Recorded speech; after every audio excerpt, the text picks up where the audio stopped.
श्री शिवाय नमस्तुभ्यम दोस्तों। आप सभी लोग जानते हैं कि 12 अक्टूबर 2023 को है इस श्राद्ध पक्ष की मासिक शिवरात्रि और साथ ही में है श्राद्ध पक्ष का प्रदोष व्रत। अब दोस्तों ये मासिक शिवरात्रि और प्रदोष व्रत एक ही दिन पर पड़ रहे हैं, इसीलिए इस दिन का महत्व और ज़्यादा बढ़ जाता है। और यही मासिक शिवरात्रि और प्रदोष व्रत जब इस श्राद्ध पक्ष में पड़ रहे हैं तो ऐसा मौका अपने हाथ से मत जाने देना, क्योंकि श्राद्ध पक्ष की मासिक शिवरात्रि और प्रदोष व्रत का महत्व बहुत बड़ा होता है। इसीलिए दोस्तों आज की इस वीडियो में हम आपको इस श्राद्ध पक्ष की इस बड़ी यहाँ पर शिवरात्रि और बड़े प्रदोष व्रत के कुछ विशेष उपाय बताएंगे, जिन उपाय को अगर आप लोग करते हैं तो आपको आपके पितरों का भी आशीर्वाद प्राप्त होगा, भगवान शिव जी का भी आशीर्वाद प्राप्त होगा, साथ ही में आपके घर से दुख और समस्याएं भी दूर ज़रूर होंगी। अब उपाय में क्या करना है, कैसा उपाय है, किसको करना है, ये सभी जानकारी के लिए आपको ये पूरी वीडियो को अच्छे से समझना होगा। चलिए दोस्तों, सबसे पहले और सबसे बड़े उपाय के बारे में बात करते हैं। सबसे पहला जो कि आप लोगों को इस दिन करना है, किस दिन करना है, 12 अक्टूबर को, क्योंकि 12 अक्टूबर को यहाँ पर है इस श्राद्ध पक्ष की मासिक शिवरात्रि और प्रदोष व्रत, है ना। तो सबसे बड़ा और सबसे पहला जो उपाय है दोस्तों वो है सफ़ेद फूल का उपाय। अब दोस्तों सबसे पहली चीज़ आपको इस उपाय में क्या करना है कि एक सफ़ेद फूल, एक से ज़्यादा भी नहीं चाहिए, इस दिन आप लोगों को एक सफ़ेद फूल ज़रूर लेकर आना है या तोड़कर लाना है, क्योंकि सफ़ेद फूल आपको आसानी से कहीं पर भी मिल जाएंगे, पर सफ़ेद फूल वो होना चाहिए जो भगवान शिव जी पर समर्पित होता है। ठीक है, हम आपको थंबनेल में जो आपने तस्वीर देखी होगी एक सफ़ेद फूल की, वही फूल अगर आप लोग लाएंगे तो और अच्छी बात होगी, पर शिव जी पर चढ़ने वाला सफ़ेद फूल ही आपको लेकर आना है। आपको करना क्या है, अपना 1 लोटा जल भरना है, उस 1 लोटे जल के अंदर आपको डालना है 2 बूंद गंगा जल की। 2 बूंद गंगा जल की ना डाल पाओ तो आप लोग डाल सकते हो थोड़ा सा शहद। ठीक है, अब ये हम क्यों बता रहे हैं, क्योंकि ये श्राद्ध पक्ष की शिवरात्रि है।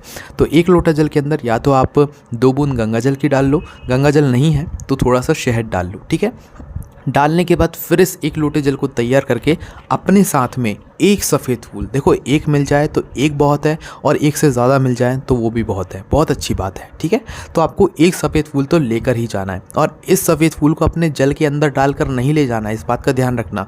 जो फूल सफ़ेद, जो भी फूल अगर आप किसी जल पात्र के अंदर या जल के अंदर डाल देते हैं, वो फूल फिर भगवान शिव जी को नहीं चढ़ता है, क्योंकि वो फूल जल देवता को समर्पित हो जाता है। ठीक है, तो फूल अलग से रख कर ले जाइएगा, जल में डालकर मत ले जाइएगा। तो आपको करना क्या है, 1 लोटा जल आप लेकर जाएंगे और एक सफ़ेद फूल लेकर जाएंगे प्रातःकाल सुबह सुबह, वो भी शुद्ध होकर स्नान करके शुद्ध वस्त्र पहनकर।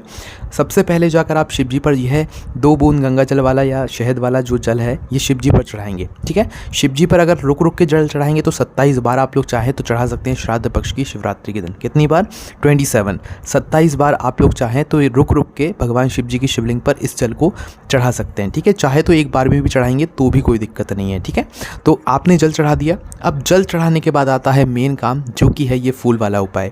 इस सफ़ेद फूल को आप अपने पितरों का स्मरण करते हुए, अपने पितरों का आशीर्वाद प्राप्त करने के लिए, अपने पितरों की शांति के लिए, पितृदोष को दूर करने के लिए, ऐसी कामना मन ही मन बोलते हुए एक सफ़ेद फूल आप चढ़ा देना भगवान शिव जी की शिवलिंग के ऊपर।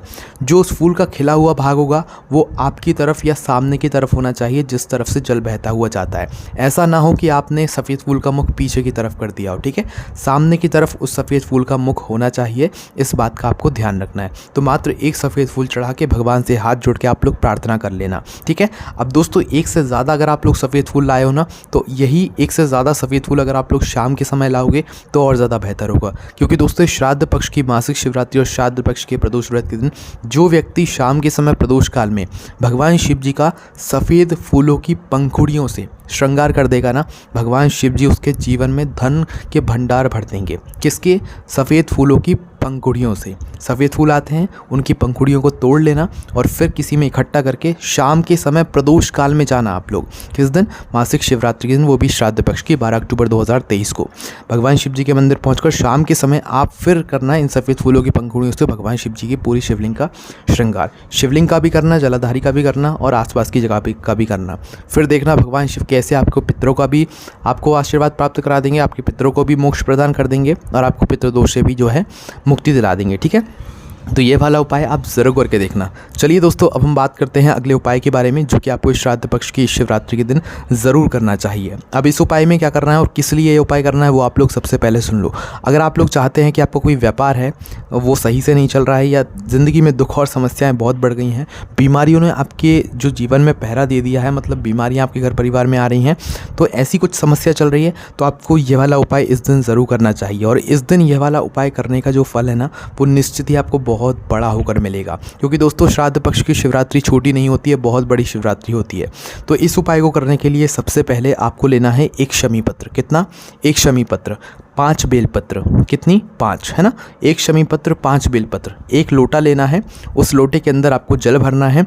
जल भरने के बाद उसी लोटे जल के अंदर एक शमी पत्र डालना है, 5 बेलपत्र डालना है। उसके बाद में 7 चावल के दाने डालना है। किसके? 7 अक्षत के दाने डालना है। 7 चावल के दाने आपने डाल लिए। अब चावल के दाने डालने के बाद ध्यान से सुनना इस उपाय को, क्या करना है, कब करना है, कैसे करना है, किसको करना है। घर की जो माताएं बहनें होंगी उन्हें ये वाला उपाय करना है। और इस जल को आपको करना है तैयार शाम के समय प्रदोष काल में। किस दिन? मासिक शिवरात्रि के दिन, जो कि 12 अक्टूबर 2023 है, वो भी श्राद्ध पक्ष की शाम के लगभग 6 बजे के बाद कभी भी आप इस उपाय करना, कोई दिक्कत नहीं है। या जब शाम हो जाए उस समय आप इस उपाय करना। उस समय ही आप एक लोटा जल भरना, एक शमी पत्र डालना, एक 5 बेलपत्र डालना, 7 अक्षत चावल के दाने डालना। 7 चावल के दाने में से एक भी दाना टूटा हुआ नहीं होना चाहिए। ठीक है, तैयार कर लिया आपने एक लोटा जल। इस जल को तैयार करने के बाद आपको अपने घर का दीपक बाती करना है। आप रोज़ शाम को समय करते ही होंगे अपने घर के मंदिर में जाकर। आप लोग क्या करना है, इस लोटे को तैयार करके अपने घर के मंदिर में जाकर वहाँ पर दीपक बाती करेंगे, मतलब भगवान जी के लिए दिया लगा देंगे। दीपक बाती करने के बाद आप वहाँ से उठेंगे भगवान से प्रार्थना करके, फिर इस जल का लोटे को उठाएंगे। उठाने के बाद चप्पल नहीं पहनेंगे। क्या नहीं पहनेंगे? चप्पल नहीं पहनेंगे। और इस लोटे को उठाकर सीधा आप पहुंच जाएंगे भगवान शिव जी के मंदिर में। चप्पल नहीं पहनकर जाना है। घर में दीपक लगाकर इस लोटे को उठाकर सीधा भगवान शिव जी के मंदिर में पहुंच जाना है। सीधा भगवान शिव जी की शिवलिंग के पास में आकर रुकना है और शिव जी की शिवलिंग के ऊपर इस पूरे जल को उंडेल देना है। उंडेल देने का मतलब ये होता है कि शिव जी पर एक तो जल चढ़ाना होता है और एक उंडेलना होता है। उंडेलना इसीलिए कह रहे हैं क्योंकि जो आपने इस जल पात्र के अंदर सामग्रियाँ डाली हैं, ये आपको अपने हाथ से निकाल कर भगवान शिव जी पर नहीं चढ़ानी है। जल के साथ साथ में ही जो है भगवान शिव जी पर ये सभी सामग्रियाँ चढ़ जाए, इस प्रकार से आपको जल चढ़ाना है। इसीलिए हम बोल रहे हैं जल को उंडेल देना भगवान शिव जी पर, मतलब कि थोड़ा एकदम से झटके से आप लोग थोड़ा वो जो है जल चढ़ा देना है। ऐसा नहीं कि आपने मतलब ऐसे ही फैला दिया हो, थोड़ा अच्छे से प्रेम से जो है आपको वो जल को पूरा उंडेल देना है, जिससे कि अंदर जो सामग्रियां हैं वो अपने आप भगवान शिव जी पर चढ़ जाएं। ठीक है, तो बस यहाँ पर ये उपाय पूरा हो जाता है और भगवान से आप लोग उसके बाद हाथ जोड़ के प्रार्थना कर सकते हो। उपाय माताओं बहनों को और शाम के समय करना है, इस बात का ध्यान रखना है। ठीक है, तो दोस्तों यही कुछ विशेष उपाय थे जो कि आप लोगों को इस मासिक शिवरात्रि के दिन ज़रूर करना है। इन उपाय करने में अगर आपको कोई भी दिक्कत समस्या आती है आप हमसे कमेंट करके पूछ सकते हैं। ओम नमः शिवाय, जय बोले बाबा श्री शिवाय, नमस्तुभ्यम।